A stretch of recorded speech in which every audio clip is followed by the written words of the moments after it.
Bismillahirrahmanirrahim. Assalamualaikum warahmatullahi wabarakatuh.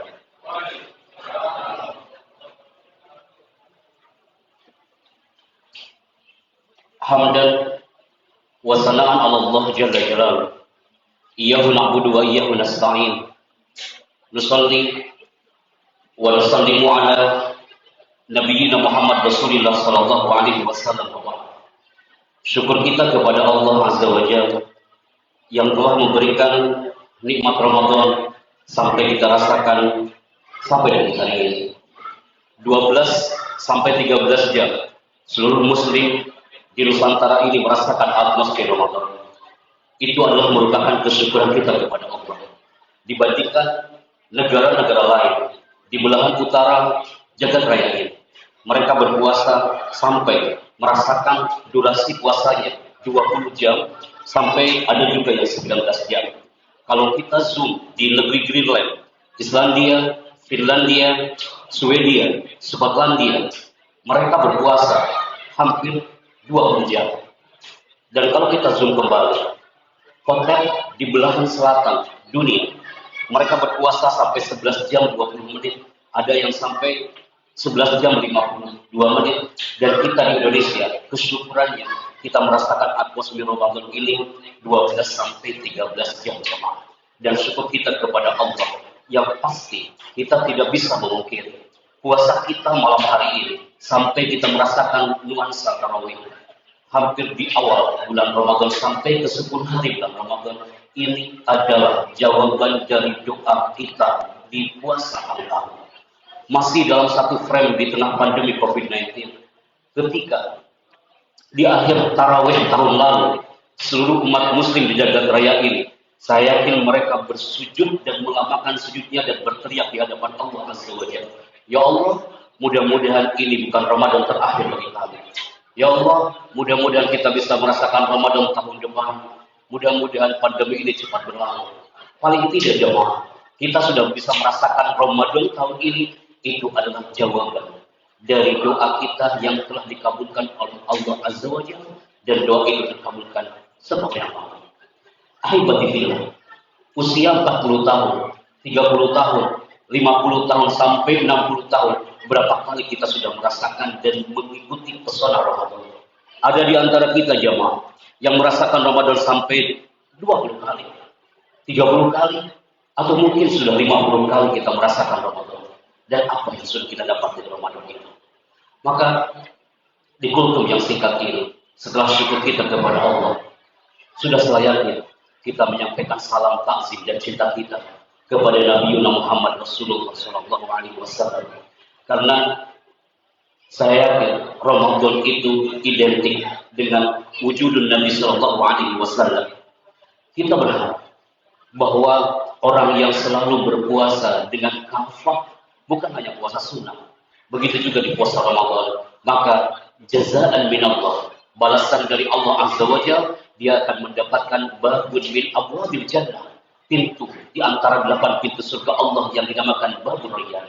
Maka kalau kita buka hadis Nabi Muhammad SAW dari Sahal bin Sa'ad radhiyallahu anhu, Nabi SAW bersabda, inna fil jannati baban, sesungguhnya di dalam surga itu ada sebuah pintu, yuqalu lahu ar-rayyan. Dinamakan pintu surga itu adalah ar-rayyan. Pintu rayyan itu yadkhulu minhu as-shaimun. Yang bisa masuk ke pintu surga rayyan ini adalah orang-orang yang mana mereka selalu melaksanakan ibadah puasa. La yadkhulu minhu ghairuhum. Tidak ada seorang pun yang bisa masuk ke pintu surga itu kecuali orang-orang yang berpuasa. Fa yuqalu lahu, keindahan yang luar biasa. Orang-orang yang selalu berpuasa, maka dia akan mendapatkan sapaan dari Allah Azza wa Jalla, ayyuhas shaimun, wahai orang-orang yang berpuasa.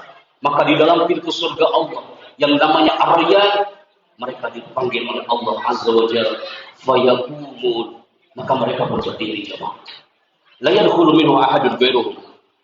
Tidak ada seorang pun yang mampu masuk ke pintu ar-rayyan ini kecuali orang-orang yang berpuasa. Fa'idha dakhalu, jika mereka sudah masuk ke dalam pintu surga itu, ghuliqa, maka pintu itu langsung akan tertutup dengan harapan masih ada samudra Ramadan sampai kita merasakan atmosfer Ramadan di akhir nanti. Mudah-mudahan kita semuanya mau. Walaupun di tengah pandemi tidak ada alasan untuk menumbuhkan spirit Ramadan. Mudah-mudahan kita bisa merasakan pintu surga ar-Rayyan Allah Azza wa Jalla. Amin ya rabbal alamin. Ahibati fillah. Ketika pohon kurma itu sempat menangis seperti regekan seorang bayi. Saat itu bayi itu diibaratkan pohon kurma. Pohon kurma menangis kenapa? Karena saat itu ketika Rasulullah SAW beliau berdakwah, bersyiar, berceramah pasti di bawah pohon kurma. Ketika beliau lelah berteduh di bawah pohon kurma. Tapi saat itu Rasulullah SAW tidak ada. Saat itu merengek itu pohon kurma, menangis layaknya seorang bayi, dan mereka berteriak, "Aina kunta ya Rasulullah?" Di mana engkau wahai baginda Nabi? Kami rindu, ana mushtaqun bik. Aku rindu kau berceramah dan aku siap mendudukimu di sini. Tapi ternyata diriwayatkan dari Ka'ab bin Ujrah, Rasul sallallahu alaihi wasallam tidak berceramah lagi di bawah pohon kurma, tidak berteduh lagi di bawah pohon kurma. Di mana beliau berceramah? Para sahabat diriwayatkan dari Ka'ab bin Ujrah menyiapkan mimbar, dan di situ ada 3 anak tangga. Mimbarnya sangat sederhana jemaah. Dan setiap Rasulullah SAW saat menaiki anak tangga yang pertama, Rasul mengatakan kata amin. Ketika menaiki tangga anak yang kedua, Rasul mengatakan kata yang sama, amin. Dan ketika menaiki anak tangga yang ketiga, Rasul pun mengatakan kata yang sama, amin. Sontak itu para sahabat langsung bertanya, ya Rasulullah, ma tasna'u hadza? Ma baluka taqulu qaula amin? Kenapa kau katakan amin wahai baginda Nabi? Apa jawaban Nabi? Atani Jibril. Jibril datang kepadaku. Di anak tangga yang pertama, Jibril berdoa saat itu mengatakan kepada Nabi, syaqiyun abdun, celaka umatmu Muhammad. Celaka umatmu Muhammad. Idza ata Ramadan, jika datang bulan Ramadan dan lewat itu Ramadan, falam yuqbal lahu. Dia tidak diterima amal Ramadannya. Maka saat itu Rasul mengamini doa malaikat Jibril dengan kata amin. Ketika menaiki anak tangga yang kedua, saat itu malaikat Jibril mengatakan kata yang sama, syaqiyun abdun, celaka umat Muhammad. Kenapa? Karena saat itu malaikat Jibril mengatakan syaqiyun abdun, celaka umat Muhammad jika masih ada kedua orang tuanya, tapi tidak bisa menjadikan yang masuk surga. Allah Azza wa Jalla. Dan ini yang ketiga, jemaah. Ketika Rasulullah SAW mengamini doa malaikat Jibril di anak tangga yang ketiga, karena saat itu malaikat Jibril berkata dengan kalimat yang sama, syaqiyun abdun, celaka umat Muhammad. Dan saat itu Nabi mengatakan amin. Kenapa? Idza dzukirta falan yusalli 'alaika. Jika disebutkan nama wahai Muhammad dan umat mereka tidak bersolat kepadamu. Ahibati fillah, kita kasih highlight di tanggal yang kedua. Orang tua adalah segalanya pasti bagi kita. Di saat bulan Syawal tahun lalu, banyak di antara kita yang bermimpi bersujud bertukuk lutut di kaki orang tuanya, tapi tak bisa karena pandemi ini. Sekalipun hari ini bersama, tapi saya teringat sebuah kisah di negeri Yaman. Saat itu ada seorang pengusaha yang sukses, ada pengusaha yang benar-benar dia profesional dan sangat sukses. Tapi apa jemaah yang terjadi? Pengusaha itu dia tidak merasa cukup dengan kesuksesannya. Dia pergi ke tengah pasar dan mereka berteriak di pasar itu sambil mengatakan, ya ahlal Yaman, wahai penduduk Yaman, ana urid ahadan minal aghniya. Aku ingin lebih kaya dari ini, siapa yang bisa membantuku? Saat itu para pemuda itu langsung menuju kepada pemuda ini dan sambil mengatakan, wahai pemuda yang mahal, kau ingin lebih kaya dari ini? Saya satu, anta lafita bi ummi. Kau temui ibumu, bunuh ibumu itu, dan ambil jantungnya kepada kami, dan kita akan jual jantungmu, dan kau akan kaya lebih dari ini. Saat itu jemaah, pemuda ini pemuda yang sukses tapi tidak soleh. Saat itu turun dari pasar, langsung menemui ibunya, mengetuk pintu rumahnya sambil mengatakan, iftahil bab ya Umayyah, buka pintunya wahai ibu. Saat dibuka pintu rumahnya itu, ibunya itu yang sudah tua renta menyusuri sekian dinding sambil mengatakan, ana mushtaqun bik ya Bunayya. Aku rindu kepadamu wahai anakku. 2 jam tak bertemu kau, ana mushtaqun bik, aku rindu kepadamu. Tapi saat itu pemuda yang malang. Ketika seorang ibu mengatakan rindu kepada sang anak, anak itu bukan membalas dengan kalimat yang sama, justru menendang ibu ini sampai dia langsung terjatuh. di depan pintu rumahnya. Dan saat itu ibunya mengatakan, "Mada turidu ya bunayya, apa yang kau inginkan?" Dan anak itu mengatakan, "Aku ingin lebih kaya dari ini."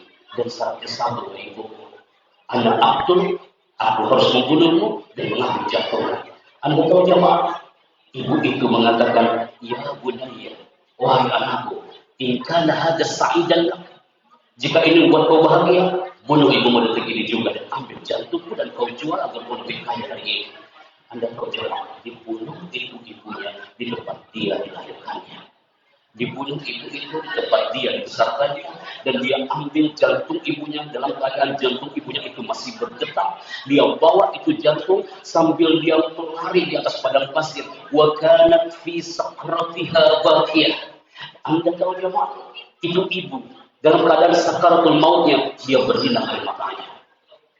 Dia lari, dia memegang jantung itu. Tapi Allah bertakdirkan lain jemaah.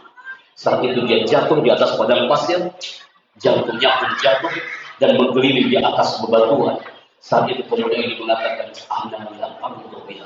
ya Allah, aku tak rela melihat jantung ibuku ini masih berdetak dan penuh dengan debu dan pasir. Dia ambil jantung itu dan dia tekap di dadanya sambil mengatakan, daripada seperti ini, lebih baik aku membunuh diriku sendiri. Alhamdulillah, ibu itu membalas melalui detak jantungnya ada bin Fadjirah.